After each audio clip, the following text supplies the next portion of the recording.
Oh, man. Thank you. Hello, world. What is up? Welcome to Build. I'm your host, Matt Forte. We are here live at the Build Studio in New York City with literally billions of views, some of the biggest names around, and without question, the spiciest wings. First We Feast's Hot Ones is a global phenomenon, and now is a game show. truTV's aptly titled Hot Ones, the game show, welcomes fans into the Pepperdome to compete against one another by answering trivia questions and eating ever-increasing mouth-scorching hot wings, all for $25,000 and the chance to become a Hot Ones legend. Speaking of Hot Ones legends, here with me now, the man with the iron mouth himself, the great Sean Evans. Make some noise, everybody. Do it up. Thank you. Thank you. Thank you. Honored to be here. Oh, it's so awesome to have you back, man. How are you doing right now? I imagine well. Yeah, it's lots changed since last time I was here, but I always appreciate the experience, and it's good to be back. Nicest green rooms in all of entertainment here. We wear that badge with pride, my friend. We make should. sure you're very comfortable. Do you ever, how often does this happen? You go out to do press and people try to spring hot wings on you. They bring you someplace and they want you to eat something spicy. Yeah, I mean, that's everywhere, or eat something or whatever. I'm like, yeah, like the guys who did the Macarena or something. You know, I came out the gate with my biggest hit, and then I can't go anywhere without eating some hot sauce, yeah. Assure you, we've only put water in your mug. That You is did. it. And me a little something extra, but you guys just water. That's your call. It's whatever you want, man. We want you to have a good time. All right. Well, a lot has changed. I'm so excited for the world to see this show. Premieres tonight, I believe. Yeah. Excited? I'm so excited. I mean, it's crazy. We shot out in Atlanta in the Pepperdome, which was wild. Atlanta's a crazy place to shoot, and we'd fill that place like 350 people, and it was it's I imagine what the gladiators must have felt like walking into the Coliseum for the first time. That's exactly it. I was curious. You know, you go from Hot Ones, which is, again, a phenomenon, but also a very modest setup. The brilliance is in its simplicity, right? There's no Right. live audience, really. There's the crew. There's you guys. So now you walk into the Pepperdome. You got all these people cheering. It's primal. What was it like the first time you walked out to a crowd, man, to do this? It was insane. I remember the first time we went to the Pepperdome, which is like so funny. The Hot Ones set, the show that people are used to on YouTube, the celebrity interview show, it looks like a public access show from the 80s, you know? And we started off on this shoestring budget, and I remember the one thing that we asked for and continue to ask for is we're like, we want a neon sign. We want something like the logo. Like if we could just get a neon sign, and every time we ask for a neon sign, we might as well be asking for the moon. People are like, oh, neon sign, like, oh, I can't balance this math. It's like three guys that only make them in the world. Yeah, it's tough. You can't get a neon sign. And then I walk onto the Pepperdome. I just see it's just floor to ceiling neon signs all around. Yeah, it's like, wow, we really made it. But no, but like in all seriousness, though, it was an amazing experience. It felt like a concert for Hot Ones fans. You know, like you walk out there, the place is crazy. Atlanta, quick shout out to Atlanta, is like the best place to shoot because the people are so into it, like tossing hot sauce bottles for me to sign and going crazy, blasting music. It would be like twerk contest between shoots and stuff. Like it was an awesome place to shoot. Awesome fans, great contestants, like such a rewarding experience. Yeah. Sounds like a crazy experience, man. How much would you guys shoot in a day? I know, like, Trebek and Jeopardy, they'll do like 10 shows in a sitting or something like that. How much did you guys... Listen, this game show thing is a racket. It is the best job in entertainment. That's why none of those guys ever leave those jobs. I get it. I understand it They work now. like 2.5 days a week. They knock out like a month's worth of content. And then Hold on with both hands for as long as that lasts, because it is like show up at 11 p.m., wrap at 3 p.m., knock out 3 episodes, shoot a whole year's worth of stuff in like 2 weeks. It's amazing. Wild. Yeah. How often would you guys shoot the interview series? Like how different is that schedule? I mean, that's right? the thing. It takes like, what 5 months of work takes, you can do in a week and a half, comparing those things, the interview show versus the game show. So it's amazing, but it was awesome to do. It was a thing that we've been working on for a couple years. And what I learned about TV is everything moves so slow until you get that green light, and then it moves so fast.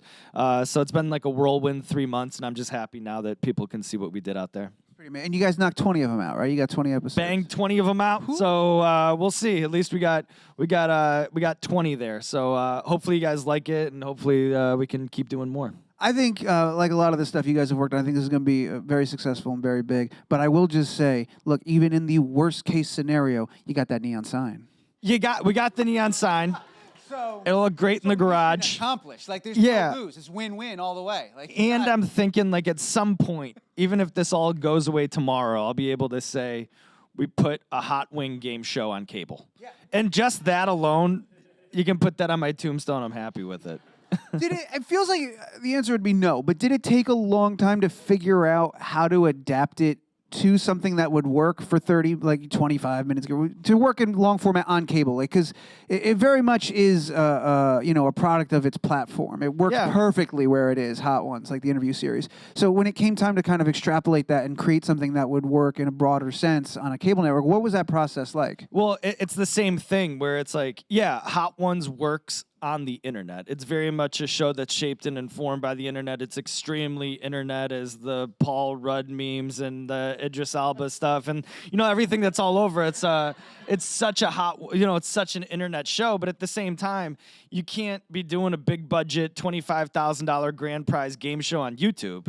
It's funny how the economics work for one thing and then don't work at all for the other thing. So we always had it that the way to make Hot Ones, the interview show, work is in its simplicity. But a game show isn't like that at all. So if we were like, how do we make this a game show? What does that look like? And it really had to be this neon lights, packed Pepperdome, people cheering like it's a Final Four game, and all of that stuff. Big crane cameras like you guys have in here and stuff like that. Like that would be the only way that it works, and the only place that you can do that is on television. So it took us a long time to really get to the point where we got the go-ahead to do it, but it was a vision that we had, and then truTV and Diga, the production company that put it together, they were perfect partners, and we had to, work with somebody that would let us police our brand, let us do what we wanted to do, and they were the perfect place for it. Plus, they've had the Impractical Jokers go from YouTube and be hugely successful on TV, so everything about it fit for us. Amazing partners, and then once they said go, we just got to work. You're also, in addition to hosting it, you're listed as executive producer on the project, so obviously you're very passionate about Hot Ones, and you've put so much into it. Yeah, shout out to my agent. Yeah. Well, I was going to ask, I had Jerry O'Connell was on here, I don't know, like a couple of weeks ago, and he's executive producer on his show. And there's two types of EPs. I've met a bunch of EPs that like pour their life and soul into it. They work forever, day and night, and they're super ingrained in it. And then Jerry O'Connell, God bless him, he was like, honestly, they just gave me that. He goes, that you reach a certain age in Hollywood and they tack that stuff on. So I'm wondering, where on the spectrum did you fall as an EP? Because I imagine they consult you. They have questions they come to you with. You're one of the experts, if not the expert, on Hot Ones. Well, that's the thing. I think if you eat enough spicy chicken wings under the flagship Hot Ones, then you can get stuff like that. I think that's how that works. But for us, I think in the role in the show is what I wanted it to do to be like the interview show is we wanted to do something that's sort of an inverse relationship of Hot Ones, the interview show. So the interview show, the way that it works, I think, is because celebrity is this thing that by definition is an unobtainable lifestyle. And then what Hot Ones does is knocks that person down a peg to the audience's level, something that we can all relate to, dying on hot sauce. We accidentally made that what's it like to have a beer with that person show. But what we wanted to do with the game show is completely inverse that relationship, where now we're taking the audience. Everybody that was on the show was a Hot Ones fan. When I'd walk into the room, they'd have a million questions about Hot Ones.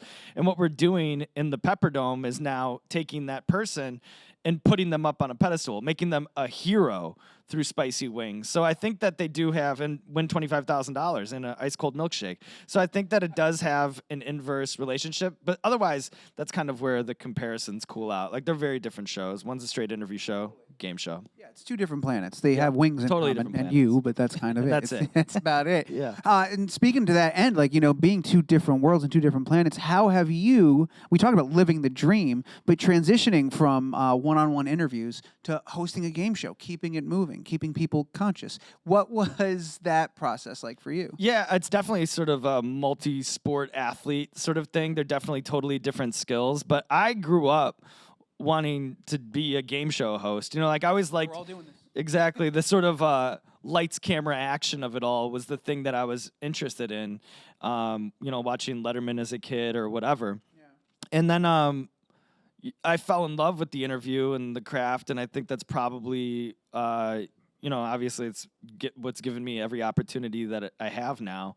But they're so different in that if I could make like a music analogy, doing the interview show is very sort of in the studio. You know, we're obsessed with the rhythm and syntax of the run of show, and it's in a quiet room with very few people, and it's low budget and all of that stuff. It feels very much like we're in the studio, and then even an episode can feel like a song, or this big episode's like a single, and the whole sequence of them in a season would be like the album. But to me, the game show felt like the concert. You know, I could kind of put on a performance for Hot Ones fans, and then the audience, there's all that feedback all the time. So if you do Fallon or if you do Colbert, sometimes you can like really feed off of that energy and kind of get a high off of that energy. And I'd walk out of every shoot that we had at Hot Ones, the game show, just sort of floating. It was the most rewarding experience, because when you do stuff on the internet, obviously I see the numbers, I see the comments, people are watching it, but it does kind of just go off into the ether where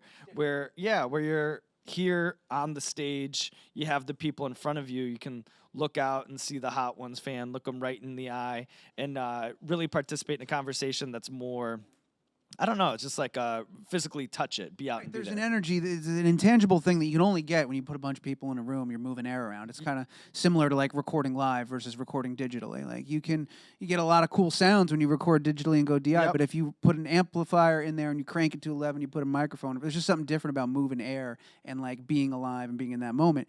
Forgive my ignorance, was this the first time in all the successive Hot Ones that you guys really had that experience of bringing a live audience? I know you never did one on the show, but you never like had like not like a tour or anything like that, but you guys never really did a road show or anything. No, we've done a couple live episodes at ComplexCon. I think maybe like 3 or 4 in the history of the show, and like the 200 some episodes. So very few, but it definitely had that energy about it where you know, it's just a little bit different. But I think the interview show, there's so many variables. Like when we shoot in the studio, you never know if like a guest is gonna feel uncomfortable and clear a path to a bathroom or something, or if they're gonna grab a spit bucket or whatever. Like there's so many things that can happen on stage and go sideways when you're doing an interview show like Hot Ones. So we've always been kind of careful about that. Plus, you know, what would make an in-studio guest is like a good in-studio guest is probably different than what would be like a good live guest. And so there are all these variables in doing a live show or a tour or something like that. And I don't think we've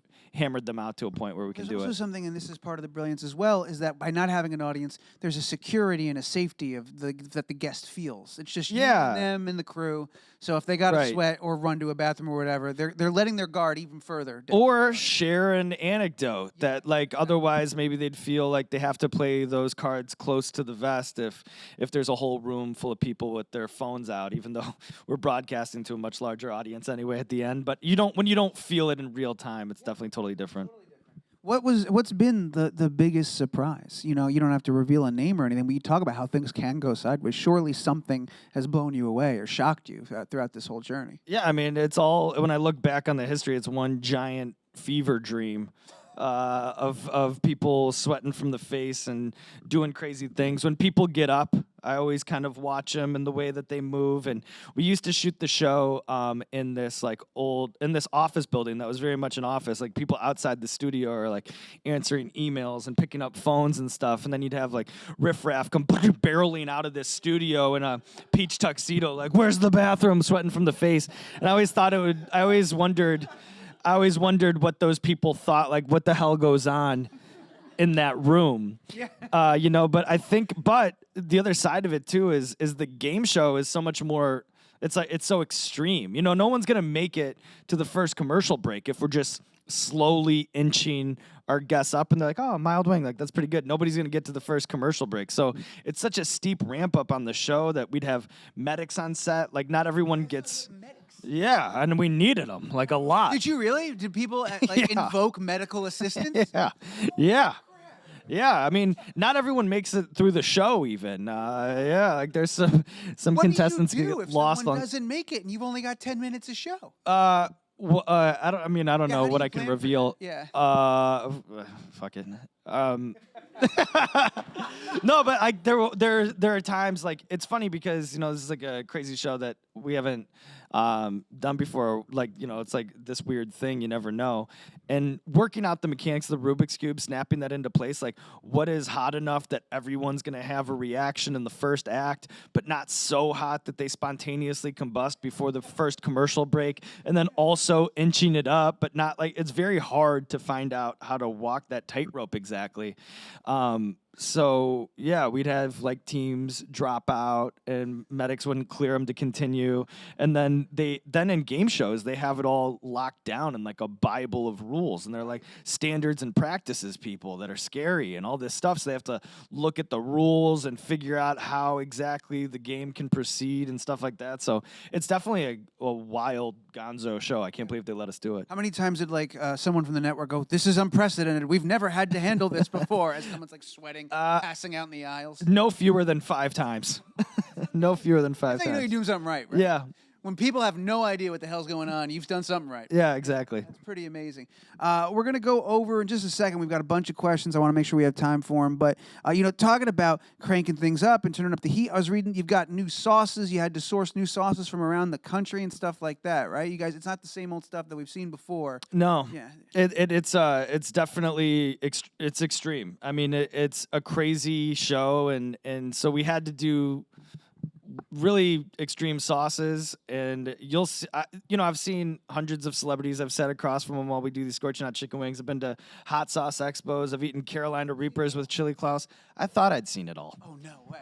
Then on this game show, it's a whole new world where on the episode that they're airing tonight, I remember while we were shooting, this kid, Brendan, shout out Brendan, he had like a sitting half-inch of sweat on his face where he looked laminated, and I could see all the different color lights in the studio reflecting off of his face. So like here it's blue, here it's red, here it's that white light, and I've never seen anything like that before. But that's like every episode where the ramp up on the show is so steep, and it's very TV, like gas pedal, gas pedal, gas pedal. So you have like a lot of running mascara. Plus it's so hot. The lights in the Pepperdome's hundreds of people stacked on top of each other. So it's the most extreme hot sauce reactions I've ever seen have all been on this game show. Was your first thing when you went to the meeting to figure it out was, how do we do this where I don't have to eat them? Yeah, that's why I picked up the phone before the meeting. Before the meeting even started, I was like, okay, one question. But yeah, no, I mean, yeah, at some point. Yeah, I've got my stripes. I got nothing left to prove. Plus, somebody in that Pepperdome has to have their wits about them, because you just have like 4 delirious zombies walking aimlessly throughout the set. And we have pyrotechnics and stuff. Like it can get as hot as a hibachi grill there on the set. So you have to have somebody who's clear-minded and sober to keep everyone on their sides, but also help guide them, because you see some panic in some people's eyes. So. All right, last thing, because after this episode airs, I thought this was really cool. Also making the jump, they selected 20 episodes of Hot Ones that's going to air following the game show. Yeah, exactly. So it's a whole like very Spice Lord Power Hour there. It's a nice power hour indeed. I can't say congrats enough, man. It's been so much fun. As we were saying backstage, we're all fans of what you guys do and think it's awesome. And it's so cool to see you guys jump and make this amazing, crazy, wild show. So super excited for the rest of the world to see it. Thank you very much. I really appreciate it. For sure. Tonight, guys, truTV premieres. Let's get those questions going. The first one's coming to us from Twitter. This is from @JHayes88. It says, if you were on the other side of the desk, what is the task you would struggle to get through during an interview the way your guests struggle with eating hot wings? Got it. So if I'm being interviewed. Yeah, and you obviously don't struggle with hot wings. So what would be the thing if I was like, Sean Evans is coming on and we're going to, I don't know, maybe it's not food related. Maybe like you're really, what's the thing that you would struggle with while answering questions? A lot. I mean, I don't think I'm pretty much all of it. Pretty much all. Well, it is because it is a funny thing where I'm definitely more comfortable being on my side of the desk than I am on this side, and definitely feel a lot more at home doing that. I like to be the one that is asking the questions and controlling the vibe and setting the tone and all that. When I do somebody else's show, I always feel that same pressure to host it, which would be so annoying. Probably so annoying for you, where I feel like I have to keep that ball up in the air. But even if it's going good, in my mind, I'm like, I gotta keep the tent from caving in on itself, and I can't escape that thing. So to answer your question, everything about being on this side of the desk is a struggle for me. Well, for the record, it's been a pleasure. So you're fantastic at that Thanks. side as well. Don't worry about Thanks, it. guys. We got a bunch in the room. The first one's coming to us from Ronnie. Ronnie, where you at? You should have a microphone. There you are. How you doing, Ronnie. sir? How's it going? So you have a reoccurring segment on your show called "Explain That Gram," and we actually went into your Instagram and we pulled up a photo to see if you could give us context on it. I'd love to do a deep dive. Oh, okay. Here we go. So, this is Shaq kissing my bald head. I'll tell you what happened here. So, this is at the Super Bowl in Arizona. The game was, remember that, the Patriots-Seahawks game, the interception at the 1-yard line, the brawl at the end, that game. So, this is that weekend in Arizona. And what happened was I had an interview with Shaq, but before that, there was some like festival outside of where we were going to do the interview, and Shaq was doing his DJ set. And then they had like all these drunk bros doing this painting class where they were all like painting pictures of Shaq, but they're all like blacked out. And I watched them, and like they all like kind of like did their paintings and then went back to shotgunning beers or whatever. And I was like, oh, I should take one of these paintings to give it to Shaq. Like, hey, here's from the Shaq painting class. Like, I gift to you a drunken portrait. So I got it I was able to wrestle it away from this passed out drunk, and I took it to Shaq's where we were doing the interview, and I gave it to him. And I do remember he was like, "You retrieve this for me?" Which I thought was like a funny way of saying that. Yeah. I was like, here, this is a gift. Here's a gift. Those guys that are painting pictures of you, I was actually able to steal one. And he's like, you retrieve this for me? And I was like, yes, I retrieved that for you. And then he goes, such a good dude. That's how that went. Yeah, this is a very specific question, but what are you thinking in the exact moment that Shaq's lips are on your forehead? Well, it's like it's just a giant Shaq hand reaching for you, swallowing you up. So it doesn't probably panic, fear, or whatever, and then kind of like and then just I imagine giving a complicated mix of panic and security. It's an emotional roller coaster. Ronnie, thanks so much for that, man. It was a great idea. Where can we find your podcast? Shout out to Ronnie, because I thought it was a cool idea. It was you up there, wasn't it? Yeah, that's right. Yeah, look at that. All right, everybody look him up. Ronnie's a good dude. Thank you for that Ronnie idea. And Markel? Yeah. Shout out Ronnie and Markel. There we Where's go. Markel, Ronnie? Yeah, where's Markel? Did you leave my... Okay. Ronnie's here on assignment. Markel sent him out. And great idea, man. Thank you for that. We got two more in the room. The next one's from Melissa. Melissa, you've got a microphone, or you're about to receive one. You retrieved that. There we go. Perfect. What's up, Sean? What's your question? So my question is, what was your first memory of eating something really spicy that threw you for a loop? And the second part is, when did you know, like, I'm passionate about hot food or hot sauce? Yeah, so the first time, I do remember it. I remember the first time I was a very young child, and the Bears game was on, and my dad has these tortilla chips out, and he's got the salsa out, and I just dipped in, and it was that panic, the cold sweat sort of fear. What did I just bite into? And I look at my dad as like, help me, Dad. Where, like, we need mild salsa. This is insane. I can't eat this. And he was very not in my house. He was a salsa purist. It had to be a particular level of heat, no mild sauce. So it was by virtue of that shaky parenting that that a seed was planted in me that would someday grow into here, being on the stage at AOL Build next to scale picture of my face. And so and then I love the art. So and then we never made this show because I like love spicy food or anything. You know, we were just trying to create a disruptive element in the interview. But I guess like a funny consequence of it is I think that being exposed to all of these different hot sauce makers and the people that we've been lucky enough to work with to put the sauces on the show, and seeing all these like independent makers and going to the hot sauce expos and visiting with people like Smokin' Ed Curry, you know, and all these pepper growers, all these pepper farmers. It did pique my interest in hot sauce, and now I'm probably more. You'd think that like, all right, we do the show and then I check out and then I don't want to see a bottle of hot sauce, but I'm actually probably more interested in it now just from talking and getting to know all these people. Did it ruin like going out to dinner for you? Because everywhere you go now, they're like, "Oh, I'm gonna do something nice for you," and then just bring you like an edible plate of like super hot food. Well, you know what? Actually, funny enough, when it's happened, it's been amazing. We went out to Gordon Ramsay's restaurant in Vegas, and then they like brought out wings as like the first course, which I thought was like really sweet. And then there's two instances in Chicago. That's where I'm from, and we went back and we dined at this place called Next, and they'd made like a custom sort of dessert hot sauce for us. Yeah, which was amazing. And then we went to Alinea, and they sent this like little gift out of the kitchen. Alinea is always doing all this like sort of like goofy, like creative, crazy things. If you've ever seen the Grant Achatz Chef's Table, I can't recommend it enough. Season 2, episode 1, I think. And then, but they were like, it's a strawberry that has like all the qualities of a really spicy pepper, but without the heat.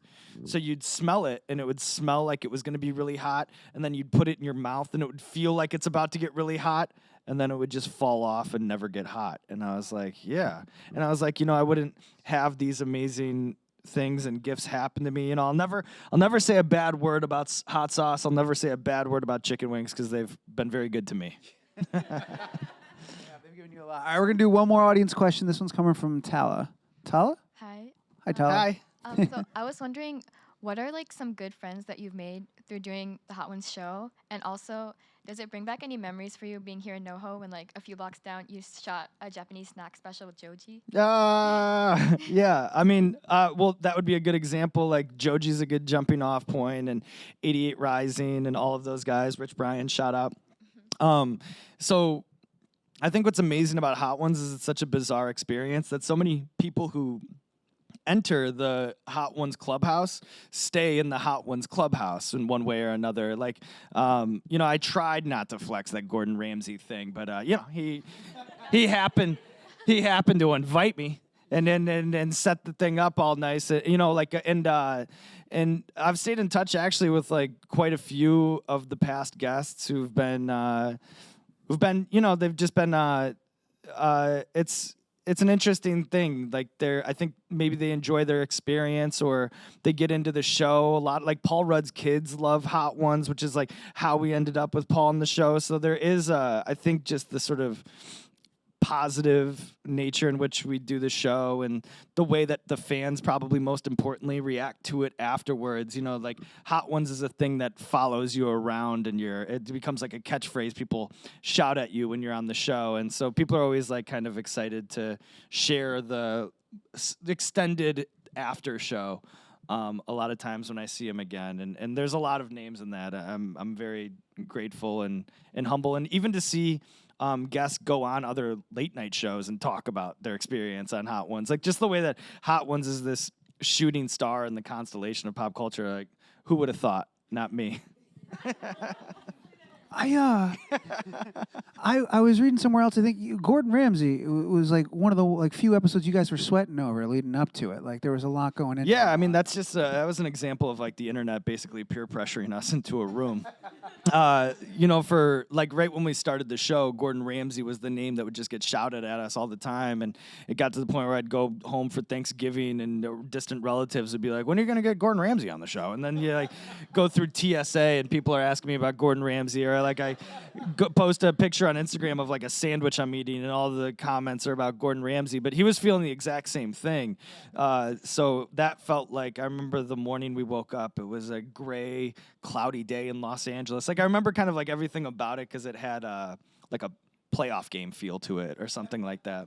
It's pretty Well, and it's still, I was checking out the top 10. It's still number 1, man. It's the one the most people. Yeah, and I don't can think get. anything's catching it. No, Like, it's every by a time I mile. look Yeah. at it, It's up there. Yeah, Crazy. It's like over 53 or some million. Hey, It's crazy, man. you All right, we got to wrap things up. I gotta let you go, but congratulations again, man. Thank you the so show much. is fantastic. It's so much fun to watch. It's all the energy, but it's also completely different. It's really awesome, man.